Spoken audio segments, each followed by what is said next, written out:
The mahogany doors of the Van der Berg Industries boardroom had witnessed countless corporate executions, but none as personal as the one about to unfold on this grey Brussels morning.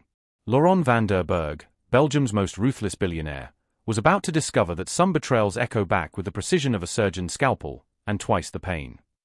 Brussels, Belgium, 5 years later. The rain hammered against the floor-to-ceiling windows of the 42nd floor, each droplet exploding against the glass like tiny grenades. Laurent van der Berg stood motionless, his reflection ghost-like in the storm-darkened glass, watching the city of Brussels sprawl beneath him like a conquered kingdom. His empire stretched far beyond what his eyes could see: textile mills in Ghent, diamond-cutting facilities in Antwerp, tech startups scattered across Flanders. At 38, he commanded a fortune that could buy silence, loyalty, and absolution. Or so he believed. Monsieur van der Berg. His assistant's voice carried the particular tremor reserved for moments when even the powerful felt vulnerable. She's here. Laurent's jaw tightened imperceptibly. After 5 years of strategic forgetting, of burying the past beneath layers of success and new conquests, the name on his calendar felt like a blade pressed against his throat. Moreau, 10 a.m. He'd almost convinced himself she was dead. What do you think drives someone to return after years of silence? Have you ever wondered what kind of strength it takes to face your greatest betrayer? The doors opened with the whisper of expensive hinges, and Laurent's world shifted on its axis. She walked in like winter personified, not the comfortable winter of cashmere and fireplaces, but the kind that strips trees bare and reveals what lies beneath. Amélie Moreau had been beautiful once, in the soft, trusting way of spring flowers. Now she was something else entirely. Her dark hair was pulled back severely, revealing the sharp architecture of cheekbones that had emerged from years of hard choices. She wore a charcoal suit that whispered of Milan tailoring and London financing. But it was her eyes, those same chocolate-brown eyes that had once looked at him with worship, that made his breath catch. They were empty of everything except purpose. Laurent. Her voice carried the ghost of her Walloon accent, refined now by years in places he couldn't imagine. You look prosperous. Behind her, two figures moved with the quiet precision of shadows. Laurent's gaze fell on them, and the world tilted. The children, because that's what they were, despite the unsettling adult gravity in their eyes, were perhaps 4 years old. The boy had Laurent's distinctive green eyes and the stubborn set of his jaw. The girl possessed Amélie's elegant bone structure but Laurent's aristocratic nose. They were unmistakably his. The silence stretched between them like a chasm carved by 5 years of carefully constructed lies. Laurent's hand found the edge of his desk, knuckles whitening against the imported ebony as he stared at the impossible made manifest. Maman, the little girl whispered in French, her voice carrying the crystalline clarity that only children possess, is this the man from the pictures? Amélie's hand found her daughter's shoulder, a gesture both protective and possessive. Yes, Celeste. This is Laurent van der Berg. The boy, his son, stepped forward with a confidence that made Laurent's chest constrict. I'm Julian, he announced in perfect French, then switched to flawless Dutch, en ik spreek ook Nederlands. His green eyes, so achingly familiar, held a challenge that belonged on the face of someone decades older. Laurent's throat felt lined with glass. How do they speak 3 languages at 4 years old? Amélie's smile was sharp enough to cut diamonds. Children are remarkably adaptable when they have to be. When they're displaced. The word hung in the air like an accusation. Laurent remembered that night 5 years ago, the night he'd chosen Isabelle's silk and champagne promises over Amélie's morning sickness and swollen ankles. The night he'd called Amélie's pregnancy an unfortunate complication, and handed her divorce papers along with a check that was supposed to buy her silence and disappearance. He'd gotten half of what he paid for. You disappeared, he said, the words emerging rougher than intended. The private investigators, found nothing because there was nothing to find. Amélie moved to the window, her heels clicking against the marble floor like a countdown. Amazing how completely a person can vanish when they have the right motivation. She traced a finger against the rain-streaked glass, and Laurent noticed the absence of jewelry on her hands. No wedding ring, no expensive watch, none of the glittering chains that marked a woman as someone's possession. Instead, there was something far more valuable, the quiet confidence of someone who owed nothing to anyone. Where were you? The question escaped him before he could cage it. Amélie turned, and for a moment, he caught a glimpse of the woman she'd been, soft, trusting, desperately in love with a man who'd seen her as disposable. Then the mask slipped back into place. Does it matter? I'm here now. She gestured to the children, who were examining his office with the methodical attention of tiny auditors. We're here now. Celeste had found his collection of crystal paperweights and was studying them with the focused intensity her mother once reserved for Laurent himself. Julian stood before the wall of awards and photographs, his small hands clasped behind his back in unconscious mimicry of Laurent's own childhood posture. What do you want? Laurent asked, though he suspected the answer would cost him more than money. Want? Amélie laughed, and the sound carried no warmth. I want many things, Laurent. I want the nights I spent on park benches in Liege, 8 months pregnant and alone. I want the dignity you stripped from me in front of your board of directors. I want the father my children should have had. She moved closer, and he caught the scent of something expensive and unfamiliar. Not the vanilla perfume she'd worn as his wife, but something sharper, more complex. But wanting and taking are different skills entirely. And I've become very good at taking. The intercom buzzed, startling them both. Monsieur van der Berg? Madame van der Berg is here for lunch. Isabelle. Laurent's current wife, the woman who'd occupied Amélie's place in his bed before Amélie's side had even grown cold. The woman who'd convinced him that loyalty was a luxury he couldn't afford. Amélie's smile widened, transforming her face into something beautiful and terrifying. How perfect. I was hoping to meet the woman who found my marriage bed so comfortable. Amélie, you don't understand. I understand perfectly. She gathered her children with a gesture, and they moved to her side with practiced synchronization. I understand that Isabelle's father's textile empire was worth more than a pregnant wife's inconvenient love. I understand that you needed his European Union connections more than you needed to honor your vows. The doors opened, and Isabelle van der Berg swept in like a perfumed hurricane. Blonde, elegant, and utterly unprepared for the woman standing in her husband's office.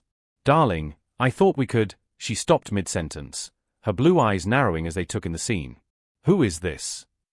Laurent opened his mouth, but Amélie spoke first. I'm the ghost of Christmas past, she said pleasantly, extending a manicured hand. Amélie Moreau, Laurent's first wife. The color drained from Isabelle's face like water from a broken cup. She knew the name, of course. Everyone in Laurent's circle knew about the unfortunate first marriage that had been quietly dissolved. What they didn't know was that it had involved children. These, Amélie continued, her hand resting on Julian's shoulder, are your stepchildren. Julian and Celeste. Say hello to your stepmother, darlings. Bonjour, madame, Celeste said politely, her French accent crisp. Then, with devastating innocence, Papa never told us he had married again. The word Papa hit Laurent like a physical blow. He stared at his daughter, and saw himself in the tilt of her chin, the way she held her shoulders. 5 years of her life. Gone. 5 years of first words and first steps and bedtime stories. Isabelle's hand flew to her throat, fingers closing around the diamond necklace Laurent had given her on their wedding night, the same necklace he'd originally bought for Amélie. Laurent. Isabelle's voice cracked like thin ice. You said there were no children. There weren't, he managed, his eyes never leaving Amélie's face. Not when she left. No, Amélie agreed, her voice soft as silk and twice as dangerous. There weren't children when I left. There were only possibilities. Potential. 2 tiny heartbeats that you deemed too expensive to claim. She moved toward the door, her children flanking her like small soldiers.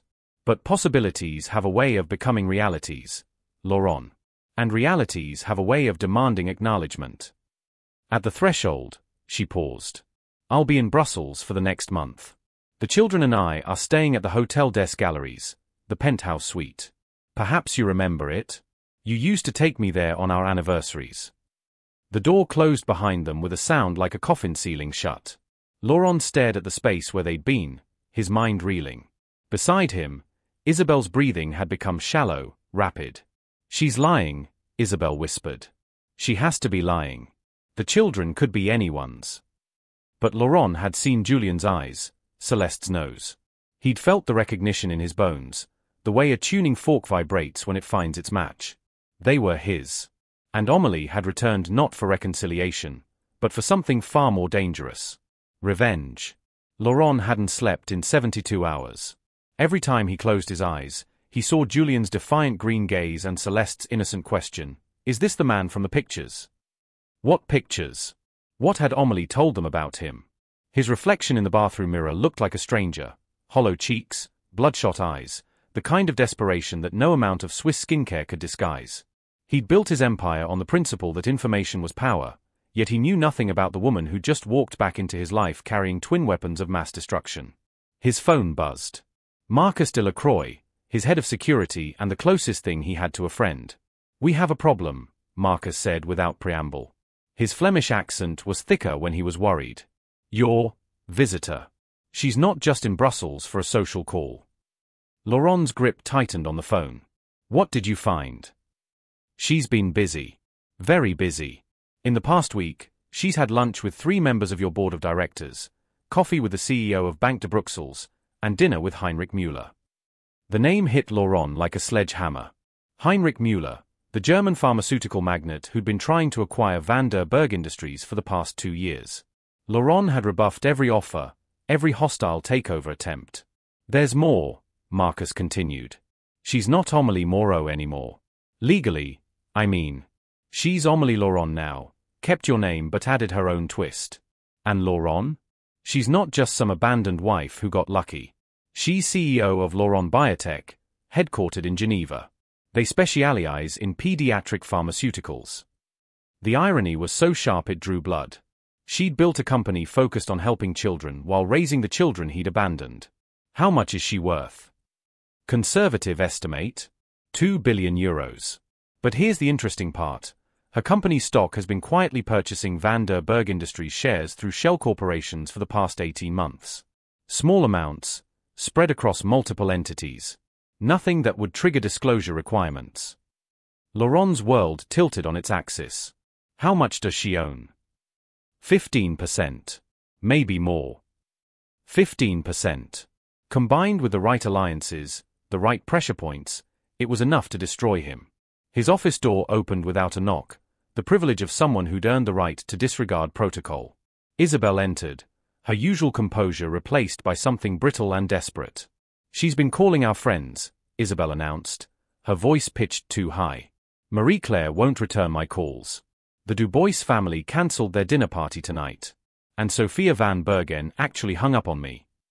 Laurent ended the call with Marcus and studied his wife.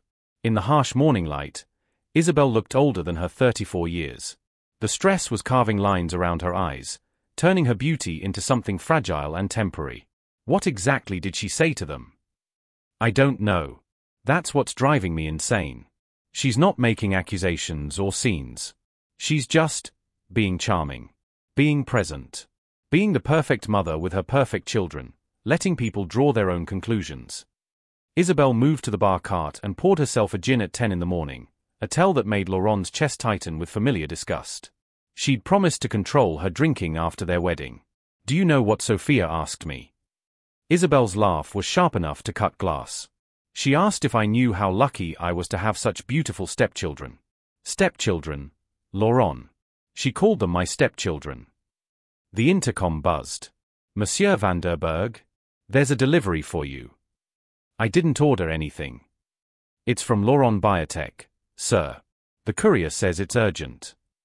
Laurent's blood turned to ice water. "Send them up." The courier was young, efficient, and utterly unaware that he was delivering a bomb. The package was elegant, wrapped in cream-colored paper with a burgundy ribbon that matched Amélie's signature color palette. Inside, Laurent found a leather portfolio containing documents that made his hands shake. Medical records. Birth certificates. DNA test results conducted by 3 separate, internationally recognized laboratories. Julian Laurent van der Berg. Born December 15, 4:47 a.m., Clinic Saint-Jean, Brussels. Celeste Laurent van der Berg.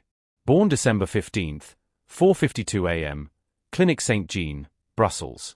Father, Laurent Emmanuel van der Berg. The DNA analysis was conclusive with 99.97% certainty. But it was the handwritten note that stopped his heart. "Laurent, I thought you might want official confirmation of what your eyes already told you. The children are yours, conceived in love, born in abandonment, raised with the truth that their father chose profit over family. I've told them you are very busy building something important. They understand that important things require sacrifice. They're remarkable children. Julian speaks 4 languages and reads at a university level. Celeste has composed 3 piano pieces and knows more about biochemistry than most graduate students. They ask about you sometimes, particularly at Christmas and on their birthdays, when other children talk about their fathers. I tell them that perhaps someday, when your important work is finished, you might have time for them. But they're getting older now. Soon they'll stop asking. I thought you should know. A P.S. We're having dinner at Chez Leon tonight at 7. The children love the mussels there. If you remember our first date, you'll know why. What would you do if faced with undeniable proof that you'd abandoned your own children? How do you think someone builds the strength to confront their biggest mistake? Laurent's vision blurred. Chez Leon, the tiny restaurant in the Islet Seca where he'd taken Amélie on their first date 7 years ago. She'd ordered the Mals Mariniers and laughed so hard at his terrible French jokes that she'd snorted wine through her nose. He'd fallen in love with her in that moment, watching her turn crimson with embarrassment and joy. What is it? Isabelle's voice seemed to come from very far away. Laurent looked up at his wife, this woman who'd helped him betray the mother of his children, who'd moved into Amélie's place with unseemly speed, who was now drinking gin before noon because the consequences of their choices were finally demanding payment. They're mine, he said simply. The glass slipped from Isabelle's hand, shattering against the marble floor in an explosion of crystal and juniper. The sound seemed to wake something in Laurent, some long-dormant capacity for shame. I have children, he continued, his voice growing stronger with each word. Twins. A son and daughter. And I threw them away like they were nothing. Isabelle's face cycled through emotions, denial, anger, calculation. Finally settling on the cold pragmatism that had attracted him in the first place. What does she want? Isabelle asked, kneeling to collect the larger pieces of glass with hands that shook slightly. Money? A settlement? Joint custody? Laurent studied the DNA results again, memorizing every detail of his children's medical history. Celeste had been born with a slight heart murmur that had corrected itself by age 2. Julian had required surgery for a hernia at 18 months, surgery Laurent had known nothing about. I don't think she wants anything I can give, he said finally. Everyone wants something, Laurent. Everyone has a price. But as Laurent stared at the photograph included in the portfolio, Amélie and the twins at what looked like a beach somewhere, all 3 of them laughing at something beyond the frame, he realized that some things couldn't be bought. Some things could only be earned. And he'd spent 5 years proving he wasn't worthy of earning them. That evening at Chez Leon, Brussels. Laurent arrived at 6:30, 30 minutes early and feeling like a teenager on his first date. He'd changed clothes 3 times, finally settling on dark jeans and a cashmere sweater, casual enough to show he wasn't treating this as a business meeting, expensive enough to maintain his armor of success.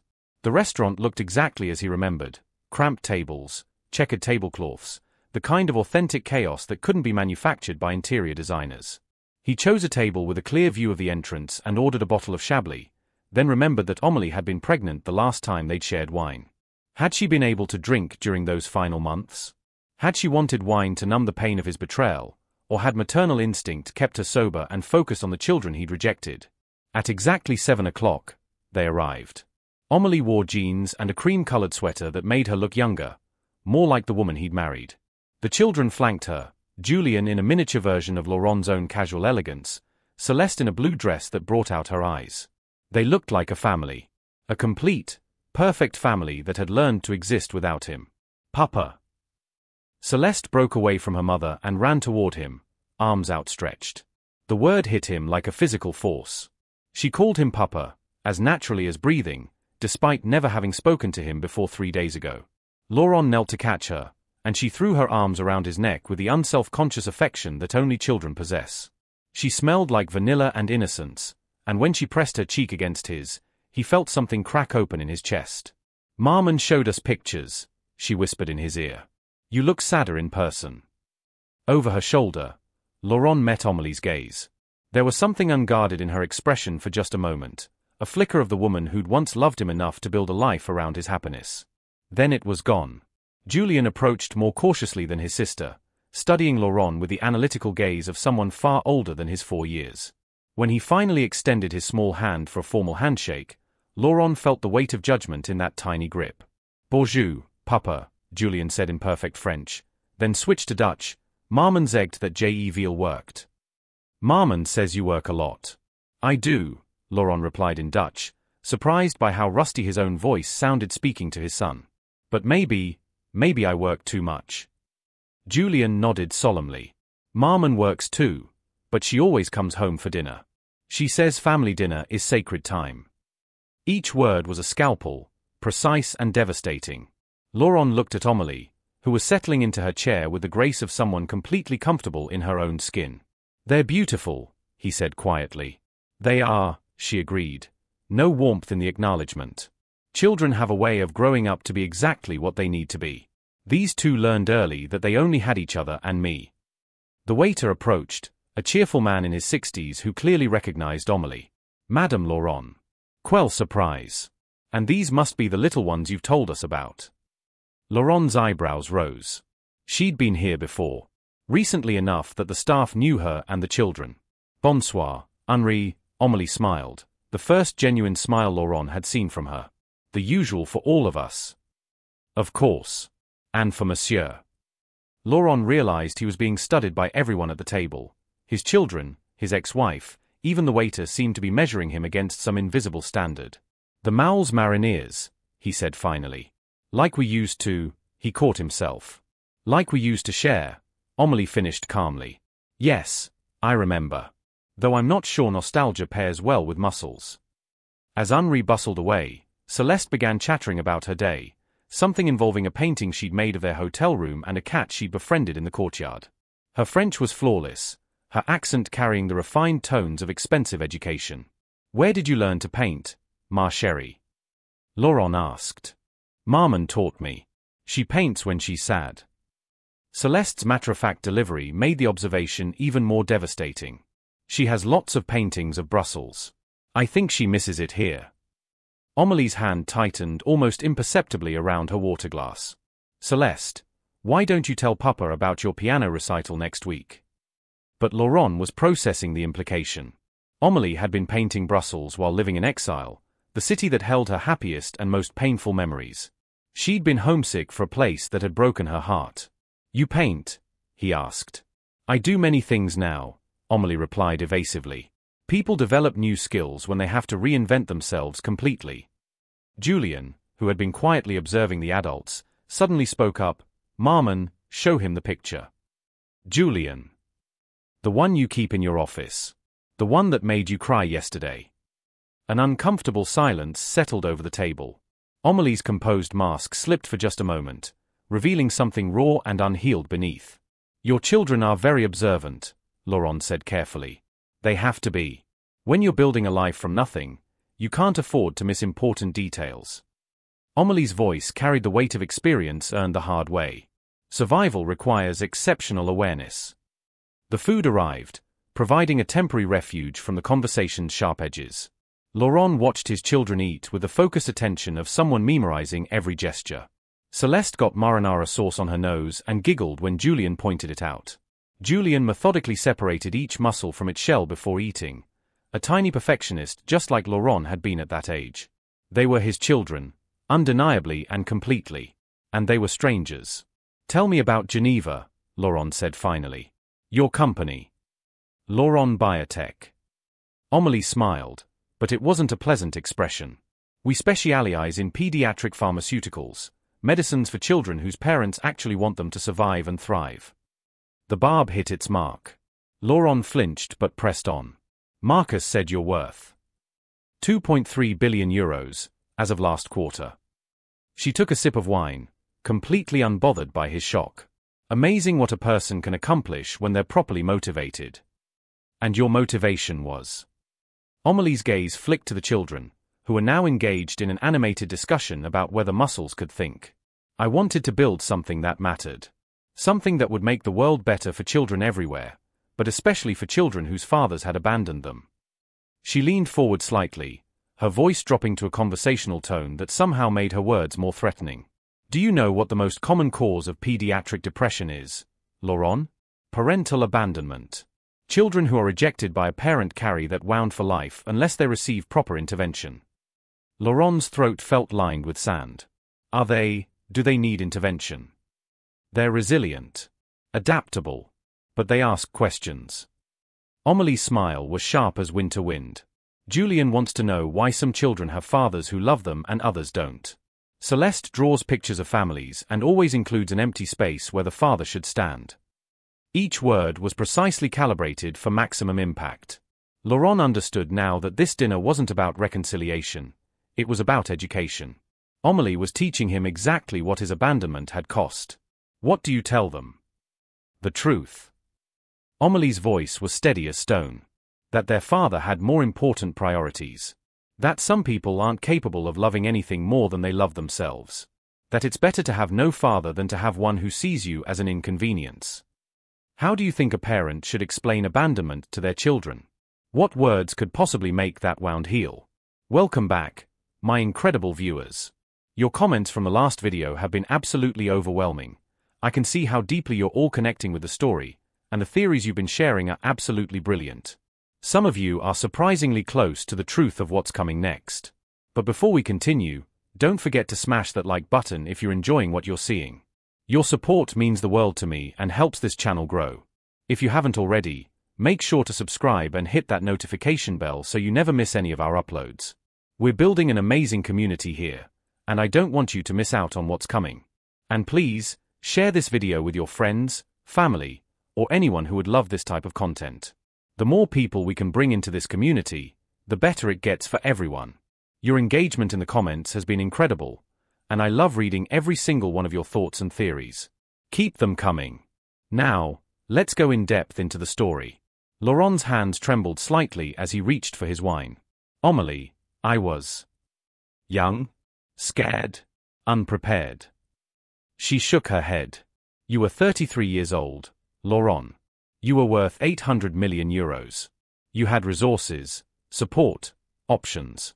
What you didn't have was character. The children, sensing the shift in adult conversation, had grown quiet. Julian was studying Laurent with those unsettling green eyes, as if trying to solve an equation that didn't add up. Why did you come back? Laurent asked quietly. For them. Amélie gestured to the twins. They deserve to know who their father really is. Not the fantasy I might have created, but the reality. They deserve to see you make a choice about whether they matter to you. And if I choose them, then you'll have to prove it. Every day. For the rest of their lives. Amélie's voice carried no hope, only challenge. But I don't think you're capable of that kind of commitment. You don't know what I'm capable of. I know exactly what you're capable of. She pulled out her phone and showed him a photograph that made his blood turn to ice. It was Isabelle, earlier that day, leaving the Radisson Blu Hotel with a man Laurent recognized, Christian Dubois, Isabelle's former lover and current board member at Van der Berg Industries. Your wife is having an affair, Amélie said conversationally. With the same man she was sleeping with before she married you. In fact, she never stopped sleeping with him. Interesting pattern you have, Laurent, choosing women who specialize in betrayal. Laurent stared at the photograph, his world crumbling in real time. Isabelle's affair wasn't just personal humiliation, it was professional suicide. Christian Dubois had access to inside information about Van der Berg Industries. If he was sharing that information with competitors. How long have you known? About the affair? 6 months. About your wife's plans to divorce you and claim half your assets while her lover votes to sell the company to Heinrich Müller. Amélie shrugged elegantly. 3 weeks. The restaurant seemed to spin around Laurent like a carnival ride out of control. His wife was betraying him. His company was under attack. His children were strangers who had every reason to hate him. And the woman sitting across from him held all the cards. What do you want from me? He asked again, but this time the question carried desperation instead of suspicion. I want you to understand what it feels like to lose everything that matters. Amélie's voice was soft as silk and twice as deadly. I want you to experience the same helplessness you inflicted on me when you threw away our family for a business merger. She gathered her purse and signaled the waiter for the check. But mostly, Laurent, I want you to realize that some betrayals create consequences that compound over time. Like interest. Like cancer. Like children who grow up wondering why they weren't worth their father's love. Laurent watched her pay for dinner, his children's dinner, with casual efficiency. Even this small gesture was loaded with meaning. She didn't need him for anything, not even the price of a meal. "Will I see them again?" he asked as they prepared to leave. Amélie studied him for a long moment. "That depends entirely on you. They're staying in Brussels for 3 more weeks. After that, we return to Geneva, and this conversation becomes a memory."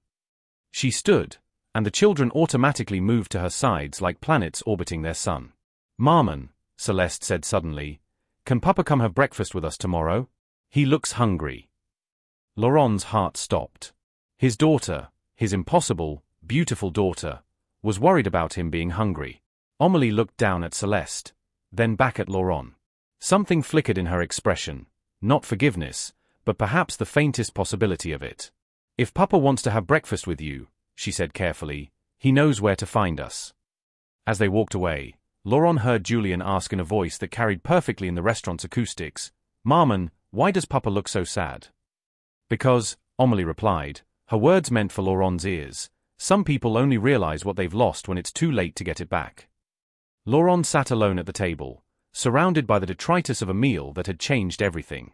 He pulled out his phone and stared at the photograph of Isabelle and Christian, then deleted it.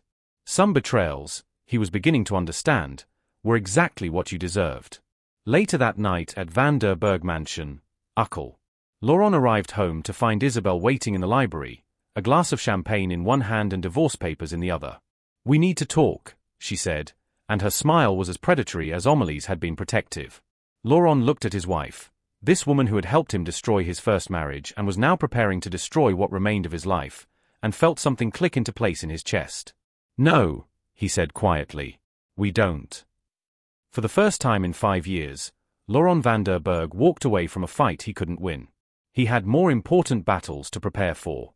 Laurent stood outside the penthouse door at exactly 7 a.m., holding a bag of warm croissants from Dandoy and a bouquet of white roses, not for Amélie, but for Celeste, who had mentioned loving flowers the night before. His hands shook slightly as he knocked. Julien opened the door, already dressed in miniature khakis and a button-down shirt that made him look like a tiny businessman. His green eyes, Laurent's eyes, assessed his father with the gravity of a Supreme Court justice. "You're punctual," Julien observed in French. "Maman says punctuality is respect made visible. Your mother is wise." "She is," Julien agreed solemnly, then stepped aside. "She's making pancakes." Celeste requested Papa pancakes, but Maman wasn't sure what those were, so she made regular ones with extra syrup. The casual mention of Papa pancakes, some family tradition Laurent had never been part of, hit him like a physical blow. He followed his son through an opulent suite that had been transformed into something resembling a home. Children's drawings covered the marble walls, secured with elegant tape that wouldn't damage the surface. Educational books in multiple languages were stacked on antique tables alongside stuffed animals and building blocks. Amélie had created a sanctuary within luxury, making space for childhood in a world of adult complications. She stood at the kitchenette, hair pulled back in a simple ponytail, wearing jeans and an oversized sweater.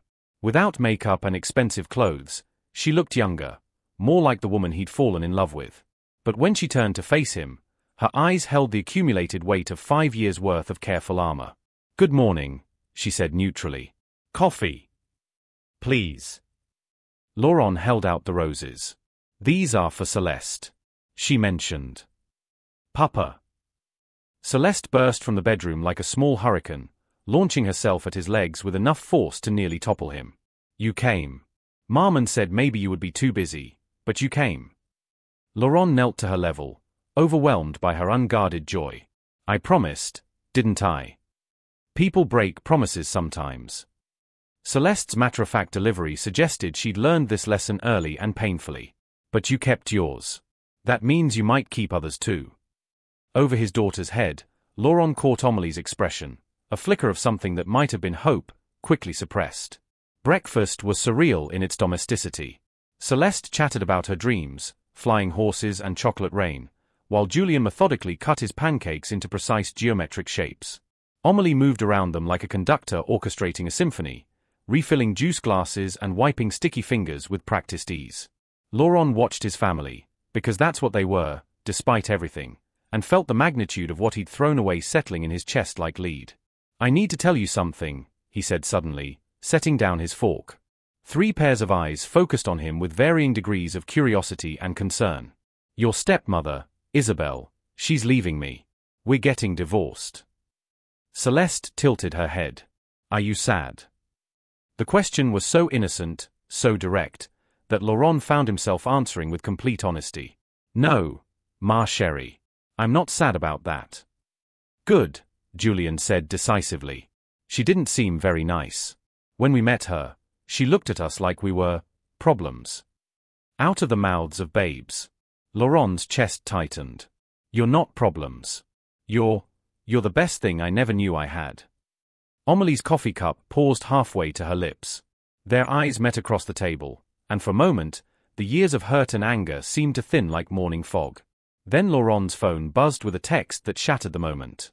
Marcus, emergency board meeting called for 10 a.m. Hostile takeover in motion. Need you here now. I have to go, Laurent said, already standing. There's a crisis at the company. Of course there is. Amelie's voice was flat as winter water. There's always a crisis.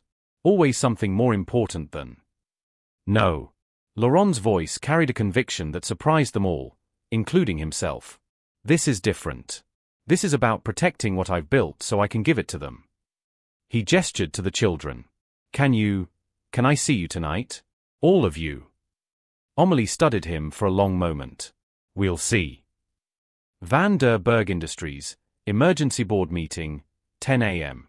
The boardroom felt like a tribunal. 7 faces around the mahogany table, all wearing expressions that ranged from uncomfortable to openly hostile. Christian Dubois sat at the far end, his smile sharp as a blade. Heinrich Müller participated via video link from Berlin, his pale eyes glittering with anticipated victory. Gentlemen, Laurent said as he entered, and lady. He nodded to Marie Van Houten, the only woman on his board and historically his strongest ally. Her failure to meet his eyes told him everything he needed to know. Marcus slid a folder across the table. The contents made Laurent's blood turn to ice. Purchase agreements. Stock transfers. A complete financial dissection of Van der Berg Industries, prepared for acquisition by Müller Pharmaceutical Group. The motion before us is simple, Christian Dubois announced, his voice carrying the satisfied tone of a man about to collect on a long-term investment. Heinrich Müller has made a generous offer to acquire Van der Berg Industries for 42 billion euros. Given the recent instabilities in leadership and the company's declining market position, I move that we accept. Seconded, said Philippe Moreau. No relation to Amélie, but Laurent noted the bitter irony anyway. The offer is contingent, Müller's voice crackled through the speakers, on immediate acceptance. The European pharmaceutical market is shifting rapidly. Delays in decision-making suggest an organization unprepared for modern challenges. Laurent looked around the table at men and women he considered allies, if not friends. Their faces told the story, they'd already decided. This meeting was a formality, a legal requirement before they carved up his life's work like a Christmas goose. I vote no, Laurent said quietly. You hold 35%, Christian smiled. Insufficient to block this motion. The vote is 6-1 in favor of acceptance. Actually, a familiar voice said from the doorway, the vote is more complicated than that. Amélie entered the boardroom like an avenging angel in a charcoal business suit. She carried a leather briefcase and wore the expression of someone about to teach a very expensive lesson. Madame Moreau, Christian began, this is a closed meeting. Madame Laurent, she corrected coolly. And as the holder of 18% of Van der Berg Industries stock, I believe I have a right to participate in decisions regarding the company's future.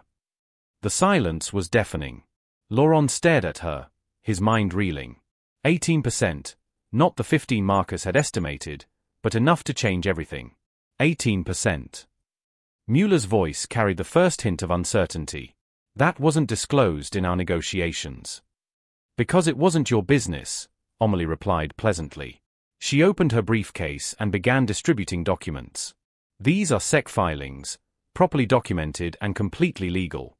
Laurent Biotech has been acquiring Van der Berg Industries shares for the past 24 months through various investment vehicles. Christian's face had gone pale. You can't. I can, and I have. Amélie took a seat at the table, directly across from Laurent. Now, let's discuss this acquisition properly. Mr. Müller, Your offer of 42 billion represents a significant undervaluation of company assets. I've had 3 independent assessments conducted. The actual value is closer to 68 billion. That's preposterous. Is it? Your pharmaceutical division has been trying to break into the European pediatric market for 5 years without success. Van der Berg Industries holds patents and distribution networks that would take you a decade to replicate independently. Laurent watched his ex-wife dismantle Müller's acquisition strategy with surgical precision. She'd done her homework, more than homework. She'd built a complete financial and strategic analysis of both companies. Furthermore, Amélie continued, any acquisition would require approval from the European Competition Commission. Given Müller Pharmaceuticals' dominant position in the German market, antitrust concerns would likely delay approval for 18 to 24 months. Müller's image flickered as he leaned forward. What are you proposing? I'm not proposing anything to you, Mr. Müller. Your offer is rejected. Amélie's smile was sharp enough to cut diamonds. Mr. Dubois, however, might be interested in my counterproposal. Christian straightened like a cobra preparing to strike. I'm listening. Laurent Biotech is prepared to acquire your shares in Van der Berg Industries for 30% above current market value. Cash payment, immediate transfer. The offer hung in the air like a thunderclap. Christian's shares, combined with those of the other board members who'd voted for the takeover, would give Amélie effective control of Van der Berg Industries. You're bluffing, Christian said, but his voice lacked conviction. Amélie opened her phone and showed the screen to the room. This is my account at Banque de Bruxelles. As you can see, the funds are available for immediate transfer. Laurent stared at the number on the screen. She wasn't just wealthy, she was liquid wealthy, with cash reserves that dwarfed most sovereign nations' GDP. What's your endgame? Laurent asked quietly. Amélie turned to face him, and for the first time since she'd walked back into his life, her expression was completely unguarded. My endgame, she said, is making sure my children inherit something worthy of their father's name. The room erupted in chaos. Board members arguing, Christian shouting about fiduciary responsibility, Müller's image flickering as he tried to salvage his acquisition. But Laurent heard only one thing, their father's name. She wasn't destroying him. She was saving him. More than that, she was saving him for their children. Why? Laurent asked, his voice cutting through the noise. The room fell silent. Amélie looked at him across 6 feet of mahogany and 5 years of accumulated pain. Because, she said simply, Julian asked me last night what his father did for work. And I realized I wanted to be able to tell him that his father built something worth inheriting. Christian slammed his hand on the table. This is insane. You can't just. I can do whatever I want, Amélie replied calmly. I'm the majority shareholder as of 10 minutes ago. She held up her phone, showing completed wire transfers. I've been purchasing shares from smaller investors all morning. Combined with my existing holdings, I now control 52% of Van der Berg Industries. The mathematics of power had shifted completely. Laurent stared at the woman who'd just saved his company and asked the only question that mattered. What happens now? Amélie gathered her documents with the efficiency of someone who'd planned every move 3 steps in advance. Now, she said, you have a choice to make. You can run this company the way you always have, as a personal empire built on other people's sacrifices. Or you can run it as something your children will be proud to inherit. She paused at the door, her hand on the handle. The board meeting is adjourned. I'll expect a full strategic review by end of business Friday. We have work to do. As the door closed behind her, Laurent realized that Amélie hadn't just saved his company. She'd given him a chance to save himself. Laurent found them by the pond, Celeste feeding ducks while Julian read a book on quantum physics that was absurdly advanced for a 4-year-old. Amélie sat on a bench nearby, watching her children with the protective awareness of someone who'd learned never to take safety for granted. The late afternoon sun caught the gold in her hair, and for a moment, Laurent could almost pretend the last 5 years had been a nightmare he was finally waking from. Papa. Celeste abandoned the ducks and ran to him, her face bright with uncomplicated joy. Look, the ducks know me. That one is Henri, like the waiter, and the little one is Margot, and the grumpy one is Monsieur Dubois because he looks angry all the time. Laurent laughed despite everything. His daughter had named a bad-tempered duck after the man who'd tried to steal his company. The irony was perfect. Very appropriate naming, he said, settling beside Amelie on the bench. She didn't move away, which felt like a small miracle. "How did you know?" he asked quietly, watching Julian approach with his book tucked carefully under one arm. "Know what?" "About the takeover. About Christian and Mueller. You orchestrated everything perfectly. The timing, the stock purchases, even getting them to call the meeting when you were ready." Amelie was quiet for so long that Laurent thought she wouldn't answer. When she spoke, her voice carried the weight of old wounds and hard-won wisdom. "I've been watching you for 2 years, Laurent. Not stalking, watching. Learning your patterns, your weaknesses, your enemies." She turned to face him. "Christian Dubois has been planning this takeover since before he slept with your wife. Isabelle was never the prize, she was the access point." The casual way she delivered this revelation made Laurent's chest tighten. "You knew all along." "I knew from the day I decided to return to Brussels. The question was whether to let them destroy you or—" She gestured helplessly. "Or give you a chance to choose differently this time." "Why? After everything I did to you, why would you save me?" Amelie looked at their children. Celeste was now conducting an elaborate conversation with the ducks in a mixture of French, Dutch, and what sounded like duck language, while Julian had settled cross-legged on the grass and returned to his quantum physics. "Because they love you," she said simply. "Completely, unconditionally, despite never having had a real father. They love the idea of you so purely that it breaks my heart every single day." Her voice cracked slightly on the last words, the first real sign of vulnerability she'd shown. "And because," she continued, "I needed to know if the man I fell in love with still existed somewhere under all that armor you've built." Laurent studied her profile, the elegant line of her nose, the determined set of her chin, the way she unconsciously monitored their children's safety even while talking to him. "Does he still exist?"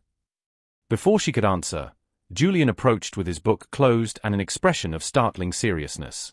"Papa," he said in French, "I need to ask you something important." Laurent's heart rate accelerated.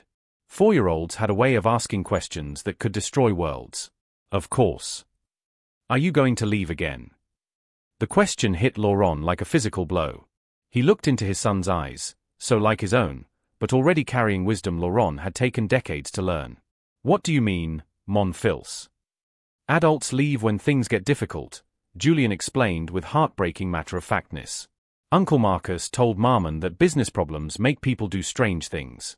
I want to know if business problems will make you leave us again." Laurent's vision blurred. Uncle Marcus, his head of security, had been in contact with Amelie, had probably been feeding her information for months. The scope of her planning was breathtaking. But that wasn't what mattered now. What mattered was his son's question, asked with the directness that only children possessed. "Julian," Laurent said, kneeling so they were eye to eye, "I left before because I was scared and stupid and I thought business was more important than family. I was wrong about everything that mattered. But you might be scared again." "Yes, I might be. But being scared isn't an excuse for hurting people you love." Laurent glanced at Amelie, whose expression was carefully neutral. "I can't promise I'll never make mistakes, but I can promise I'll never leave you again. Not ever." Julian studied him with those unsettling green eyes. "Even if Maman doesn't want you to stay?" The question hung in the air like a sword. Laurent looked at Amelie, this woman who'd saved his company, who'd given him access to children who should have hated him, who'd orchestrated the most elegant revenge in corporate history and then handed him victory instead of defeat. "That's Maman's choice to make," Laurent said carefully. "But whether she wants me to stay or not, I'll always be your father. That's not something that changes or goes away." "What do you think it takes for a family to truly forgive? Can some betrayals be overcome with enough love and commitment?" Celeste had abandoned the ducks and crept close enough to hear the conversation.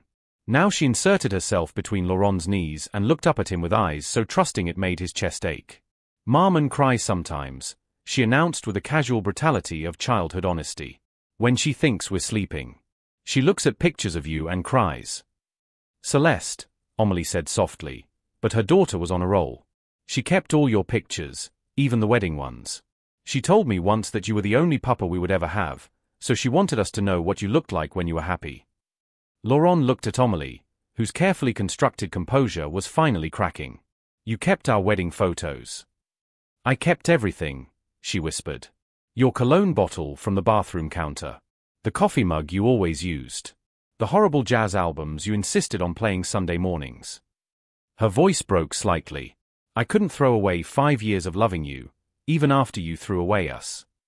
Laurent stood slowly, his children watching with the focused attention of small witnesses to history being made. Amélie, he said, and her name felt foreign and familiar on his tongue, like a prayer in a language he'd forgotten how to speak. I don't deserve another chance. I know that. But if you'll let me, I want to spend the rest of my life proving that I can be the man you thought I was when you married me. The man I married abandoned his pregnant wife for a business deal. No. Laurent stepped closer, close enough to catch the scent of her perfume. Still that complex, expensive fragrance that had replaced her vanilla, but underneath it, something softer and more familiar. The man you married was buried under fear and ambition and the pressure to be perfect. But he never really died. He just got lost. Amélie's eyes filled with tears she'd been holding back for 5 years. I can't go through that again, Laurent. I can't build a life around loving you and have you decide we're not worth keeping. I survived it once. I wouldn't survive it twice. Then don't build your life around loving me, Laurent said, reaching for her hands. She let him take them, which felt like forgiveness itself. Build it around being loved by me. Every day, for the rest of our lives, let me prove that you and these children are worth more than any empire, any deal, any amount of money in the world. Julien and Celeste had moved closer, instinctively sensing that their parents were navigating towards something important. What about the company? Amélie asked. Your life's work. Will be their inheritance.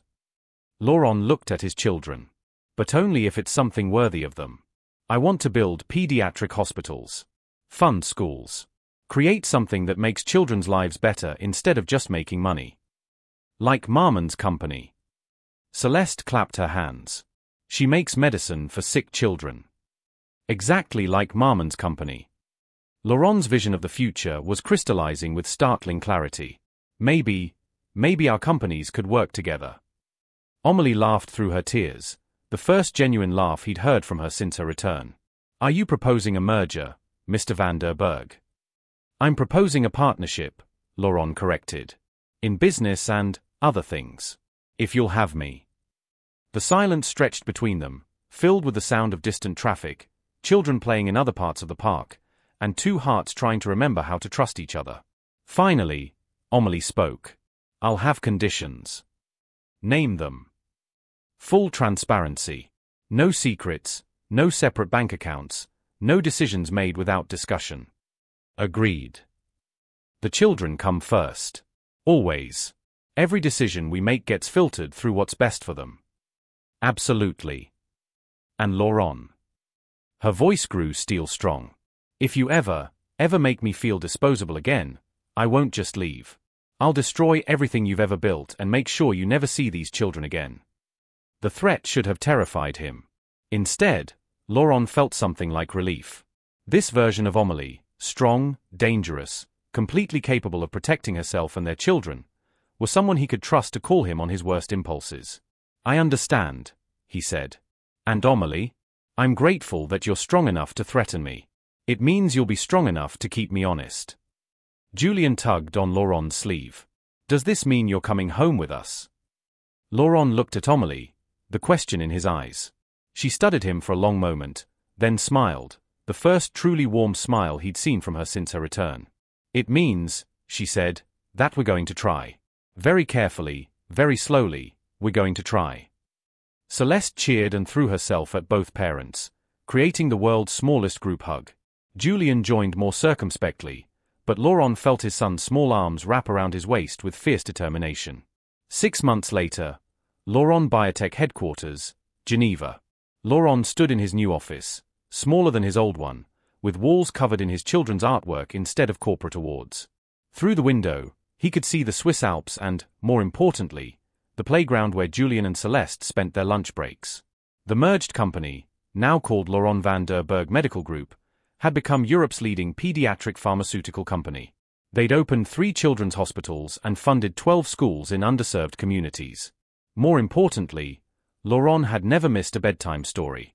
A knock at his door interrupted his thoughts. Amélie entered, carrying 2 cups of coffee and wearing the smile that had convinced him to fall in love with her 7 years ago. The board meeting went well, she asked, settling into the chair across from his desk. Philippe Moreau sends his regards. He's very impressed with our leukemia research program. Philippe always was the smartest member of your board. Amélie sipped her coffee, then studied him with eyes that had learned to trust again, slowly and carefully. Any regrets? Laurent considered the question seriously. He'd given up his corporate empire, moved to a foreign country, and submitted to the daily scrutiny of a woman who'd once promised to destroy him if he disappointed her again. He'd never been happier in his life. Only one, he said finally. Amélie's expression grew cautious. Which is? I regret that it took me 5 years and nearly losing everything to realize that you and the children were my greatest achievement. She smiled and reached across the desk to take his hand.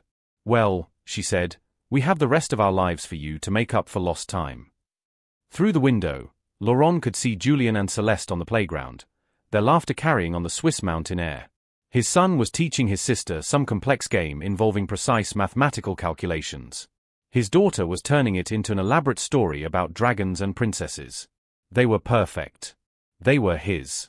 And he would spend every remaining day of his life making sure they never doubted their worth. Amélie followed his gaze and squeezed his hand. They're wonderful, aren't they? They're everything, Laurent replied, and meant it with every fiber of his being. Some stories, he'd learned, were worth waiting for. Some love was worth fighting for. Some families were worth rebuilding, piece by careful piece, until they became something stronger than they'd ever been before. And some second chances, when earned through genuine change and unwavering commitment, could transform not just individuals but entire legacies. In the playground below, Celeste looked up at their office window and waved. Laurent waved back, his heart full of the kind of wealth that could never be measured in euros or stock prices.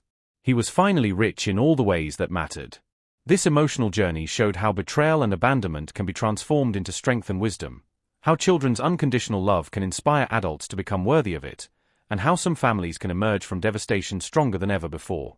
Laurent learned that true power comes not from controlling others, but from being trustworthy enough to be loved without conditions.